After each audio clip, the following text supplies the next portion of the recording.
I am Rebecca from ChemKnits, and welcome to the recap of the fun yarn dyeing game we played at the end of January. In a live stream, I randomly selected the dyeing technique and then the color palette that I would use for a given colorway. This type of mystery surprise colorway is a lot of fun. It's a great challenge for me both as an artist and a dyer, and it can be very inspiring because sometimes there are some colors that are an unexpected combination and we get to play around with it to make it work. This is the second time I've played this particular game, spinning a wheel to pick the technique and then using a random color generator for our color palette. But in the January 2023 stream, I decided to pick the techniques first so that way I could arrange them because it would make the overall live stream flow a little bit better, making sure I have things that need a hot plate later on in the stream and things that require multiple different dyeing layers earlier in the stream so that way we can revisit it. And this video is slightly more than just a recap of the finished dry yarn. I'm also going to be including highlights from the stream because it's a lot of fun and I want you to see my reaction as I drew techniques and picked colors. So are you ready for our first color? Oh my gosh, I am so excited. And each time we draw a technique, I'm going to remove it as well. All right, let's go. Oh, I don't know what I'm hoping for.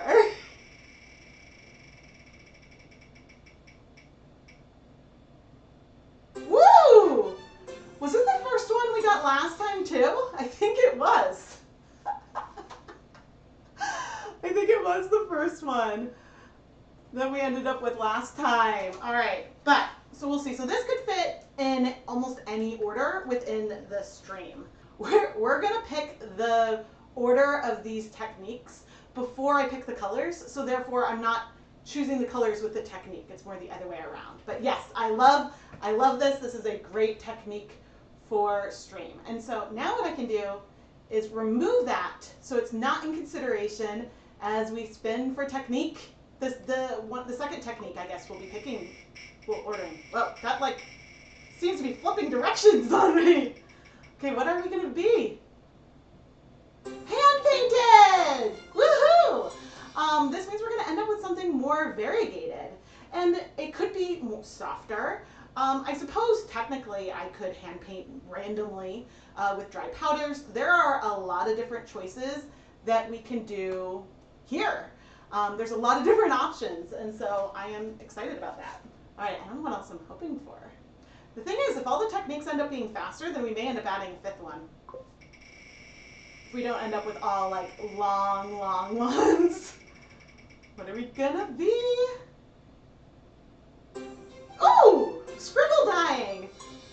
Alright, this is one I think that we will bring the hot plate out for. Scribble dyeing, this would be like layering hearts, or it could be literal scribbles, zigzags, whatever I want. But whatever the three colors are, likely, not always, could end up more blended together. It depends on how much we layer them all together. And I guess we're going to draw for the fourth technique that we know will be featured today. Because yarn mops we know will also show up.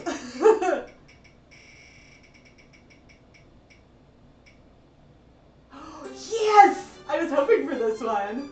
The shoebox technique.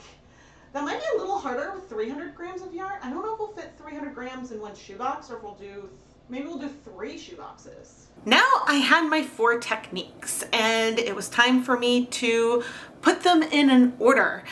So that way I could start drawing the colors and actually planning out the yarn I was gonna dye. Okay, so this is the order that we drew our colors in. A yarn mop technique, which is wiping dry powder from my fingertips onto the yarn. A hand painted technique, which I will probably set up cold because I like doing things that way. Scribble dyeing, which is definitely a hot technique. And then the shoebox method, which is another cold one. Okay, so I think what I'm gonna want is I think shoebox needs to be first. Shoebox definitely should go first.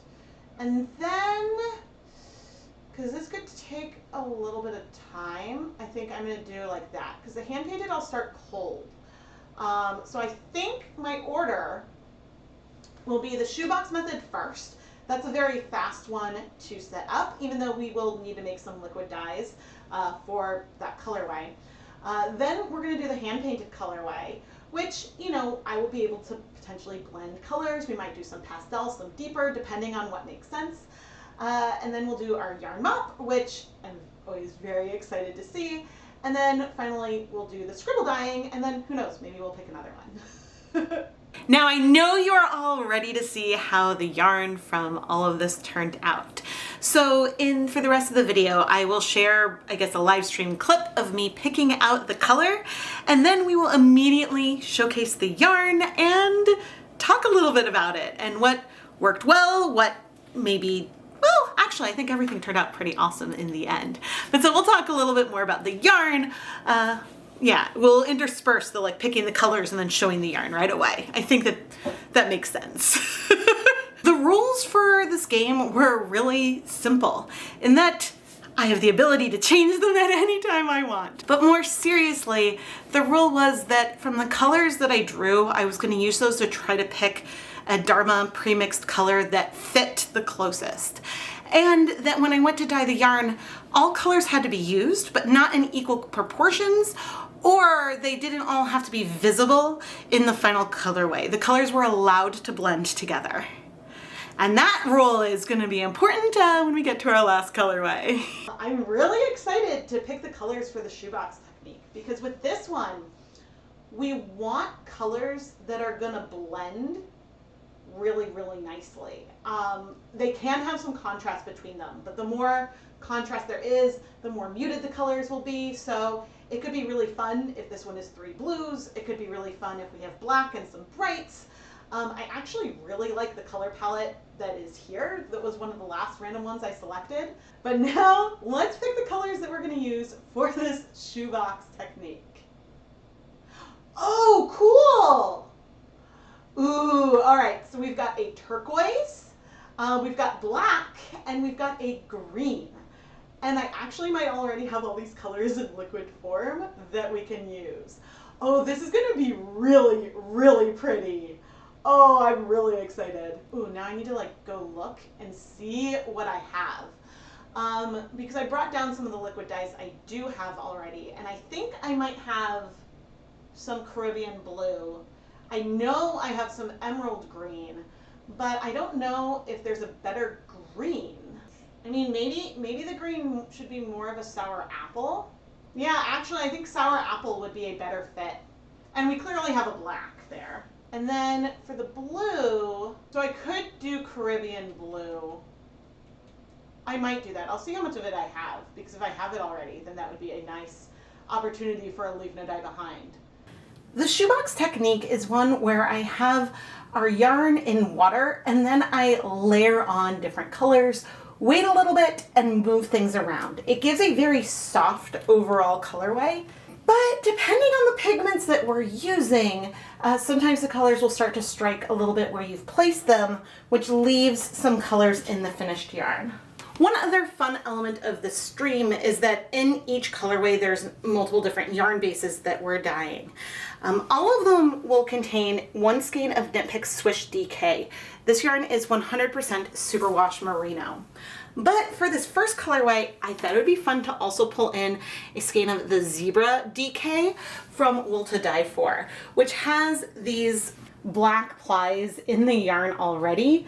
Especially once we drew black as one of our colors, I thought that this would be a really fun yarn base to include. The final yarn base is a bulky yarn. This is Knit Picks Chroma Twist, 70% superwash wool, 30% nylon. The 3 colors that I selected for this stage were sour apple, black, which was pretty obvious, and then Caribbean blue for the bright blue. Now, I knew that Caribbean blue spreads. It does not strike very fast. And I know a lot of greens also spread, but I wasn't sure about sour apple. And well, it spreads a fair amount. We have a very, very green colorway.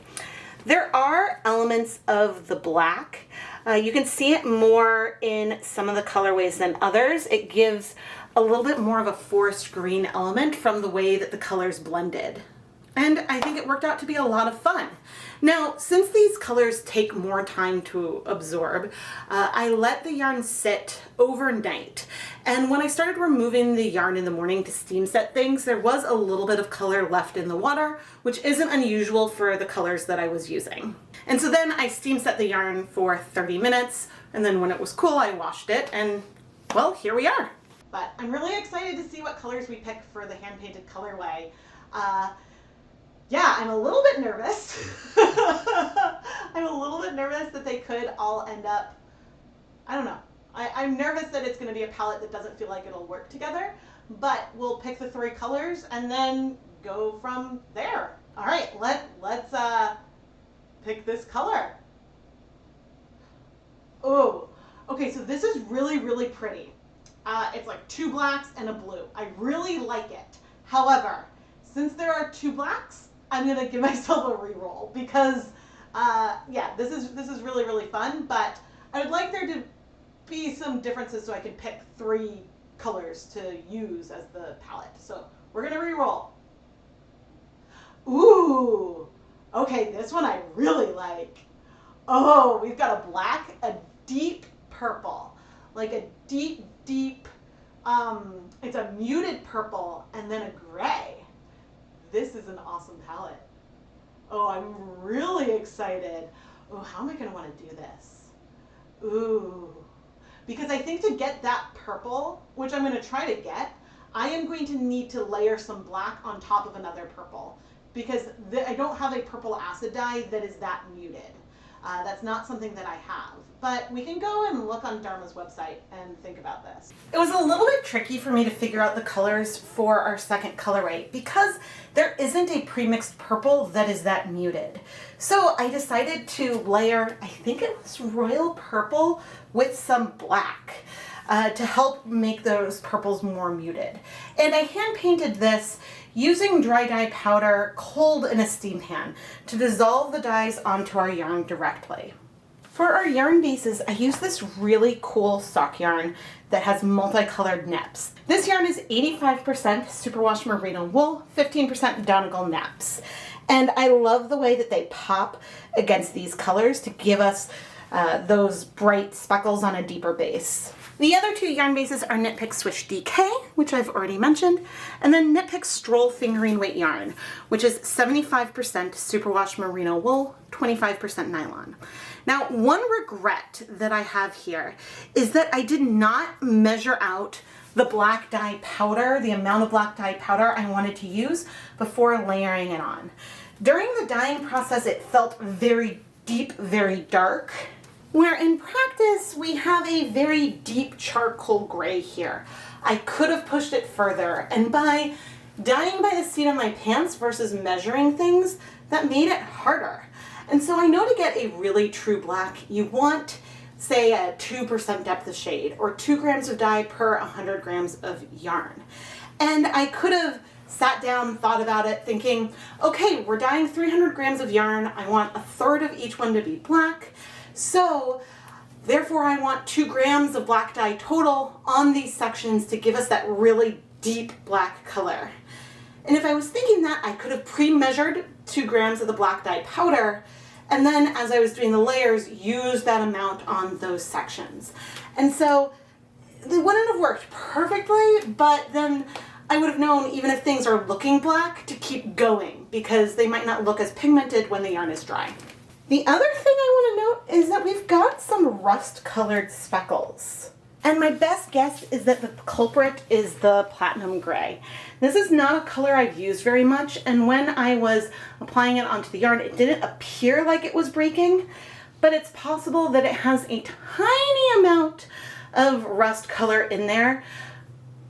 That rust color tends to absorb and dissolve slower overall, so it shows up later on whenever I'm dyeing yarn that has it. And so I think my guess is that this color is present to help make the gray, I don't know, a little less bright, a little bit more muted, and that it, we ended up with those speckles. On the stroll, we have a hint of pink, and well, that comes from the purple dye that we used. I know that that has pink in there. And so this is one downside to using dry dye powder on the yarn versus dissolving the dyes in the liquid. When you're using just the dry dye powders, then you could end up with some surprise little hints. But overall, I really love using dry dye powders to paint onto the yarn, and this is a technique I have been using a lot more lately, and I plan to use a lot more. There just can be the occasional little surprise. Ultimately, I adore this color combination, and I mean, it's one I've used in the past, not with these particular colors, but gray, purple, and black is absolutely a colorway I've done before. Are now gonna, I guess, draw our color for the third colorway we're gonna do, which is a yarn mop technique. This is a technique where I have dry dye powders, usually on my gloved fingertips, and I wipe it onto the yarn. And then we'll probably steam set these ones. But it depends on the colors we pick, because if we picked, I mean, we could still end up with something pretty if we picked like red, green, and I don't know, like, I don't know what other color could be weird. It could end up feeling like Christmassy, I suppose, but we'll see what we get. I wish the color generator had like a sound thing. Let's draw our third color palette. Ooh! Oh, this is fun. This is our first, like, well, I guess our first colorway is very green. This is going to be a very green one too, but this will be really, really pretty, I think, as well. What we'll have to decide is what color, this matches the wheel, what color for this pastel. Ooh, this is going to be very, very pretty. This is very similar, actually, though, to a colorway. But yeah, it's very similar to our yarn mop colorway that was also yarn mop last time. Oh man. Okay, so now I guess I have to ask, because this is so similar to what we did last time. No, I want to do it. It's what Chance picked. It's what Chance picked, even though it's like the same technique and a similar thing. But I'll just try to make sure I pick different colors. Like, I've never used vanilla cream, and I have no idea what kind of color that powder would be. Because that's the thing with a lot of pastels like ivory. Like, I think ivory is very red, very almost like orange, because there's like a warmth to it. And so you're using them at a really low depth of shade to get that color. And so it is like a little bit of, I don't know, a random hue. I suppose, oh, we can check on the yarn mop before we do the yarn mops to pick the more tan or ivory. Or we could use sand dune. Is that a sand color or is it a vanilla color? Because sand dune could be really fun with these other colors, and then it would be different from what I did last time. But I can't tell if it's more of like a vanilla or more of a sand, because like when I squint, I could see both ways. But so yeah, I'll go to Dharma's website in just a sec. When finalizing the colors for colorway number 3, I really decided to go off of the swatch colors from Dharma's website versus the actual colors that these pigments might do. And so I picked colors like teal green, because that matches the green that we have in our swatch way better than forest green, even though forest green might be a slightly closer color. Lichen, I think, is a good match. That's a color that breaks. It'll be really pretty. And then I did swatch ivory and vanilla cream on another yarn mop from the stream. Ivory is a bit more yellow because it's going to be a lot more pigmented as a yarn mop than it would be if you were dyeing and using it at a low depth of shade to make a white yarn or fabric more ivory. The champagne was more orange. And so ultimately I went and was deciding between the two of them, and the ivory swatch fit better. And so that's how I made my decision, because either the more orange color or the more yellow color would have worked to make a really pretty yarn. I am still so surprised that we ended up with not the same, but a similar color palette for our yarn mop technique to what we had done in the first stream. Yeah, but we definitely picked different colors this time. For this colorway, we have just 2 different yarn bases. We have our Swish DK, and then we have Wool to Dye For's Crazy 8 Worsted. This is an 8-ply yarn. It's actually 4 2 plies, and it is super bouncy and high twist. Ultimately, all of the yarn picked up color very similarly here, which yes, is a good thing. And as far as yarn mops go, this palette is really, really nice. Now, there are some color combinations, like the one that I picked for number 4, that might be more complicated to feel cohesive as a yarn mop, because in this more random placement technique, the colors may blend some, yes, but you're also really gonna see them all on the yarn itself. And we even see a little bit of hints of our vanilla cream, was it? I don't remember. Ivory. It was our ivory that I ended up using. The lichen is a beautiful muted green. It's a color that definitely breaks. It's one that I need to play around with a lot more. I wish that there was a lichen of purples. Like most of the purple colors that are available seem to either be a pastel, which is great, or a bright color. We don't really have any that are muted in the Dharma line. Sometimes when I'm doing my technique that I call the yarn mop technique, I struggle a little bit. Because when I'm making one of these yarn mops while, say, speckling on a colorway, I take whatever powder is left on my gloves and wipe it onto yarn, usually not paying attention to that mop that I'm literally using to mop up that excess color from my fingertips. And so when I'm trying to do it intentionally, sometimes it can be challenging to go as random versus I start to find myself planning and placing the colors more. But in this particular example, I think I did a really good job at being random still. Of course, I use the term yarn mop to refer to other types of colorways as well. Sometimes it'll be throwing yarn into a pot to soak up leftover dye. Sometimes it'll be wiping dye off of a countertop after speckling or hand painting. Really, it's just the yarn that soaks it up. But when I refer to the yarn mopping technique, it's the wiping the dye powder off of my gloves that I'm referring to. Now that it's time to pick the 4th and potentially final colorway, we're having some fun in the chat, and I think most of chat wants me to change the settings of the color picker to change it bright. But there are some others, including someone who will be getting one of these skeins of yarn that we dye next, who wants it to still stay random. But I thought that what we could do before changing the settings, we can see what our next random color would have been, and maybe it'll be bright.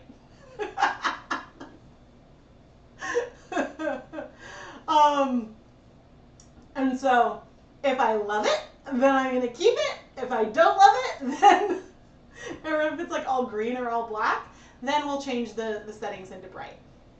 So I'm gonna do a combination of best of both worlds, and we'll see what happens. All right, are we ready? I don't know if I'm ready. Oh, that's pretty, but I feel okay changing the settings to brights now. And this is why. This is very similar to colorway number 2. This has a similar very dark purple, a gray, and then it has a blue. This is a gorgeous colorway, but I feel okay listening to what chat wanted and going for brights, because, especially because this is so similar to something we've already done today. Okay, custom settings. Change it to bright. But then I have to change this to random, and so that is not our color. But you see, like, as I change the settings, it changes the thing for me, so that's why I didn't want to do that first. I know, it was pretty. I took a screenshot of the other one because I liked it. All right, but now, drum roll, please. And we're gonna see what our color will be. I'm hoping for pinks. Ooh. Ooh. Okay, this will be fun. Because we're going to be layering a bright pink, a bright green, and then a red. That's what we're going to work with. Now, my rules state that I don't need to use them all at equal proportions, and I can make some of them be a little bit more pastel as well. So we'll have fun and see what we get. This colorway, I think, is going to be the most challenging of all of the ones we've done so far. I know, this one, like everything else, you're like, oh, okay, that's easy. This one is harder. This one is harder for sure. I was so nervous when it came to this colorway, and it came to mixing together these three colors. I picked Oxblood Red, Chartreuse, and Fluorescent Fuchsia. And the main reason why I went for Chartreuse is because I've used Fluorescent Fuchsia and Radioactive in colorways together, so I wanted to pick a green that was just slightly different from the one I had more experience with. But really, the colorway comes down to proportions. And when you have something that is pink, red, and green, I wanted to create something that did not feel like Christmas. My goal was to do something different with that, and so I didn't want it to feel red and green too much. And so I measured out some of the Fluorescent Fuchsia dye. I think I measured out 1 gram because I knew if I used 1 gram on all 300 grams of yarn that it wouldn't be too much to cause a problem with that color bleeding. I measured out just a tiny amount of the Chartreuse and a small amount of the Oxblood Red, knowing I could get more. But then I started layering the colors, and again, it was about proportion. I had the Chartreuse really dilute, and then something magical kind of happened because that green looked a lot more yellow. You felt the yellow more than the green.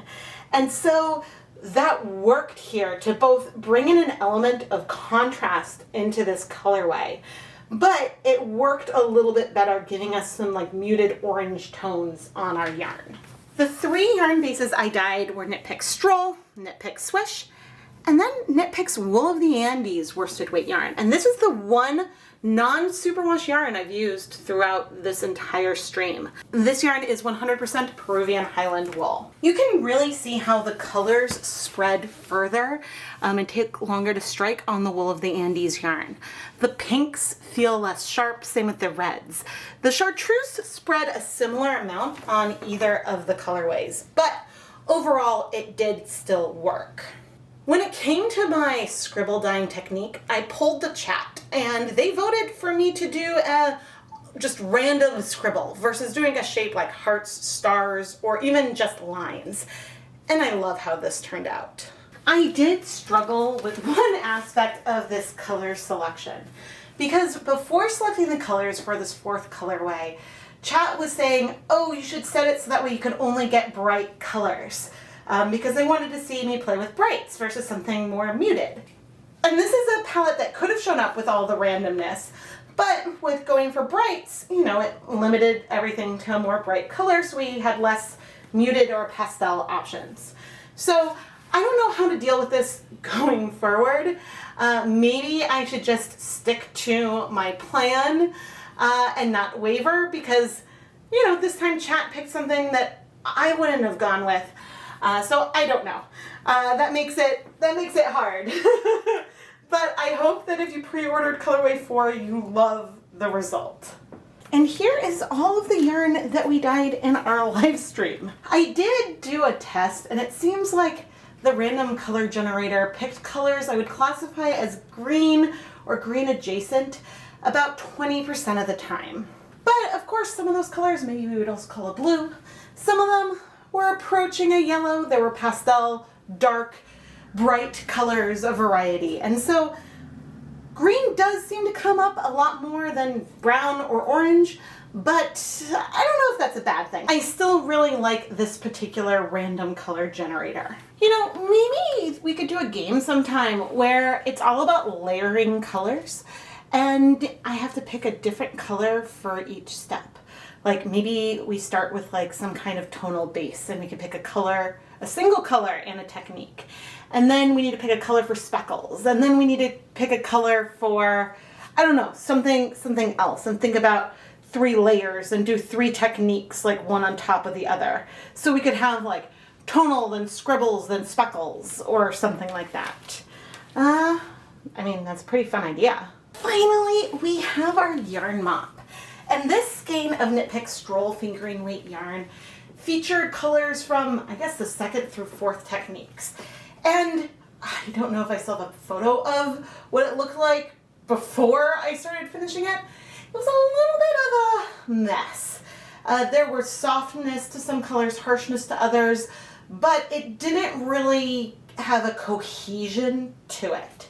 And so with the help of the chat, we decided to over dye it using teal.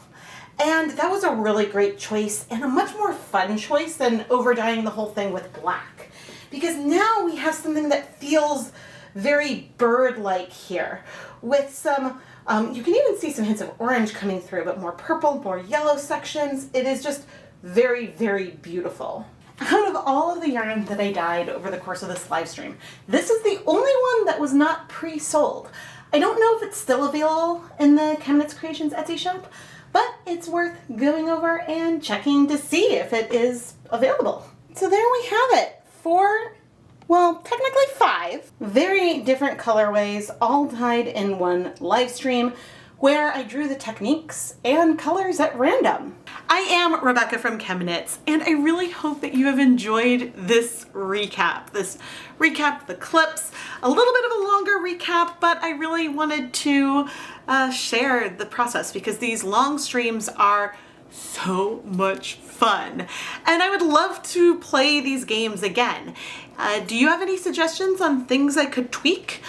I both liked the change of pulling the techniques first, and there's something about it that I missed.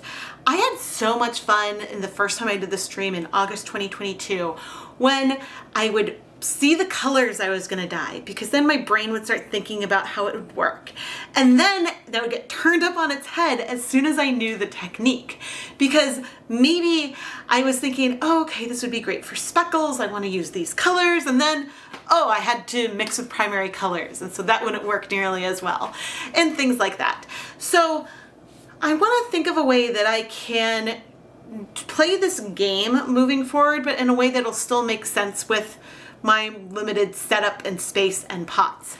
And so whether that is to have 2 wheels, one with, cold techniques, and then followed up with ones with hot techniques, things that, we would want to start at the beginning of the stream versus do later on. I don't know.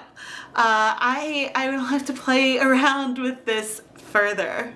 But I'm definitely open to suggestions. No matter what, please make sure that you're subscribed to the ChemKnits Tutorials YouTube channel. Not only is this the biggest thing you can do to help support the content here, but it's also the best way you can make sure you don't miss when I do one of these live streams in the future. If you have your notifications on, then YouTube, in theory, should let you know once I start streaming. I would also like to give a really huge thank you to everyone who pre-ordered a mystery skein from the stream. It's always a risk when even I don't know the techniques and the colors that I will be using, but I absolutely adore how all of the yarn turned out, and I hope if you pre-ordered it that you did as well. Thank you so much for watching.